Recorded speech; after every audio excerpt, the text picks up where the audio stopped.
Jake Skin from the Boxed In podcast, delighted to be joined here by Reece Mould. Reece, how are we, mate? I'm not too bad, mate. Yourself? Very good, thank you. So, first of all, you've got your big fight coming up. September 27th, we're back out.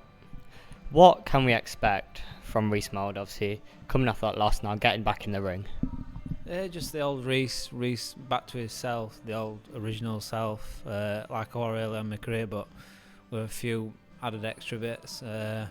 Just getting back to what I'm good at and just adding these little things what we needed to be added. Speaking of those little additions, I'm guessing that's one of the main reasons that we're here in Sheffield today, obviously now teaming up at the Steel City gym. What was the kind of reason for the move and why did you feel like now was the right time?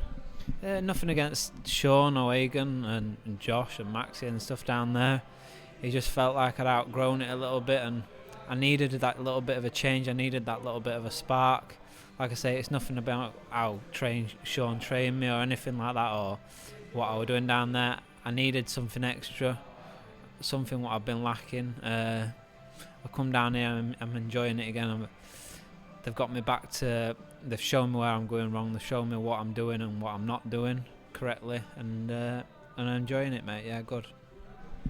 Is it kind of that, I guess, more like mental change rather than anything kind of like physical? Yeah, a bit of both, mental and physical. I like the structure down here, and we're getting a lot of one-to-one work down here, and the sparring's unbelievable. I mean, for this fight alone, I've not had one of my spars. Every spar has been with a different sparring partner and stuff like that. So yeah, I'm enjoying it, mate. Going back to the 27th September, obviously I don't know if you've got an opponent yet, or you do. Can you reveal who that is? Or I can't reveal his name. I don't know it. I'd be able to tell you his name, but I can't say it. But yeah, we've got a Mexican coming over. I believe it's his first time over here.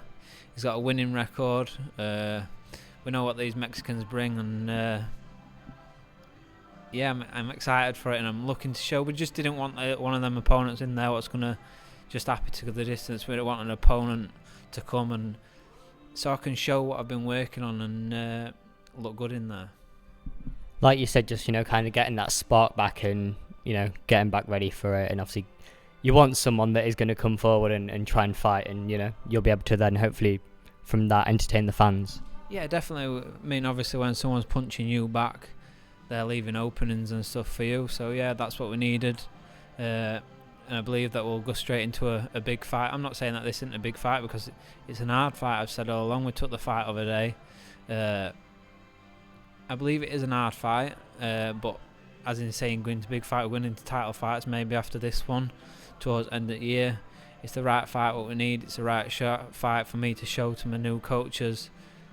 I'm installing them things what they're teaching me in there now, and I can do it on fight night, not just in my sparring. And yeah. Do you see it as a must-win?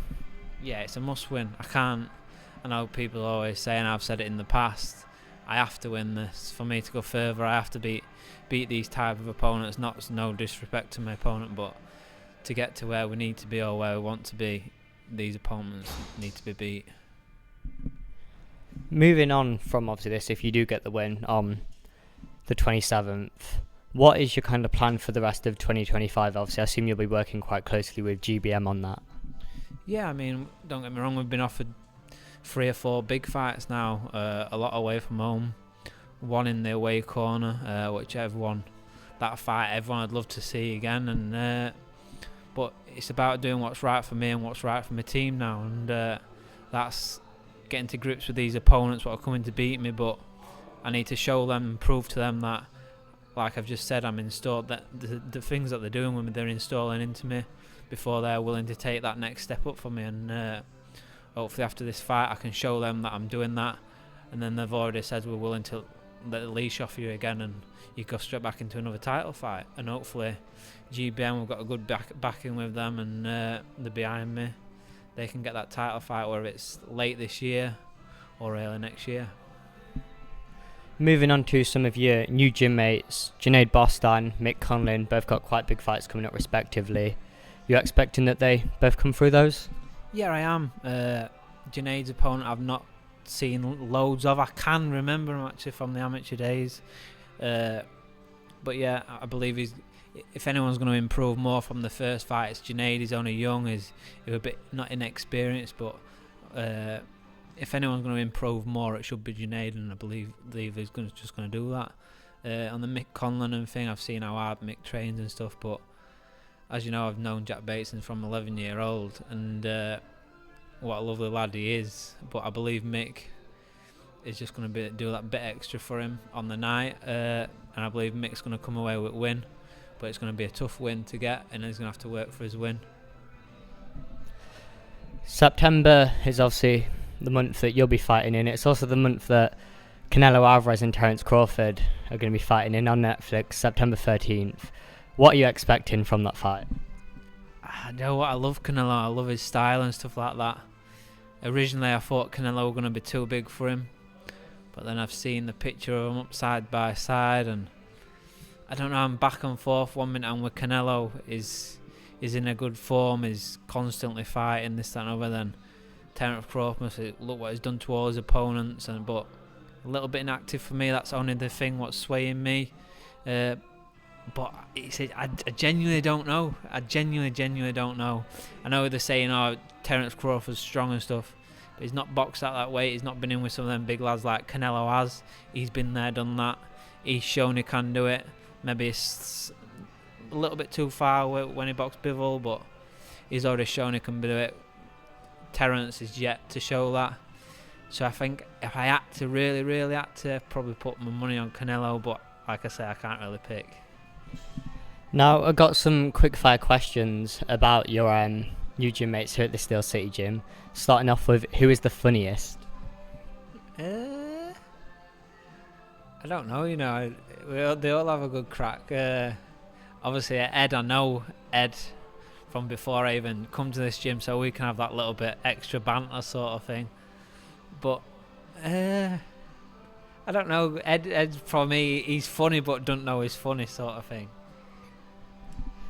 Who is the hardest worker? From what I've seen, I mean, everyone's not in camp, so everyone's not saying that they're slacking, but from what I've seen Mick in camp, and he impresses me with his work rate. Who is the most talented? As in natural ability, I think from what I've seen, again, as I say, I've not seen all that, I've not been here that long to think, but from what I've seen, and like Junaid's been in camp, from what I've seen, I'd probably say Junaid, naturally talented, and as long as he keeps his head, he's very, very good.